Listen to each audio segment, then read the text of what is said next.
এখন টেলিভিশনের রাজশাহী ব্যুরোর রিপোর্টার মাসুমা আক্তারের প্রথম জানাজা রাজধানীর মোহাম্মদপুরের আল মারকাজুল ইসলামে সম্পন্ন হয়েছে।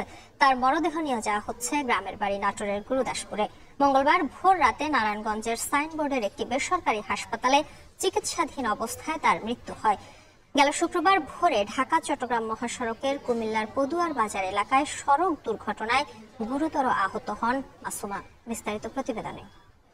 নগরীতে যতগুলো বড় বাজেটের প্রকল্প বাস্তবায়ন করেছে রাজশাহী সিটি কর্পোরেশন, তার মধ্যে এই ফুটওভার ব্রিজ নির্মাণ কাজ অন্যতম একটি। তাই এ সকল অবকাঠামো নির্মাণের পাশাপাশি তা ব্যবহারে জনসাধারণকে সচেতন করা প্রয়োজন বলে মনে করছেন নগর পরিকল্পনাবিদরা। মাসুমা আক্তার, এখন রাজশাহী। এমন হাজারো খবর সংগ্রহের অবসরে নিজে এখন সংবাদ শিরোনাম। বেপরোয়া যানের জোর ধাক্কায় নিভে গেল দীপ্তিময় তারুণ্যের এক জীবন প্রদীপ। 4 দিন চিকিৎসা নেওয়ার পর মঙ্গলবার ভোররাতে মৃত্যুর কোলে ঢলে পড়েন এখন টেলিভিশনের রাজশাহী ব্যুরো রিপোর্টার মাসুমা আক্তার। গেল 14 ফেব্রুয়ারি দুদিনের ছুটি নিয়ে স্বামীর সঙ্গে কুমিল্লার শ্বশুর বাড়িতে যাচ্ছিলেন তিনি।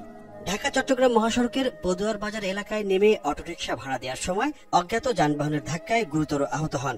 কুমিল্লা মেডিকেলে প্রাথমিক চিকিৎসা নেওয়ার পর নেওয়া হয় ঢাকা মেডিকেলে। পরে আইসিইউ সংকটে সেখান থেকে নেওয়া হয় নারায়ণগঞ্জের সাইনবোর্ড এলাকার বেসরকারি একটি হাসপাতালে। লাইফ সাপোর্টে থাকা অবস্থায় মারা যান তিনি।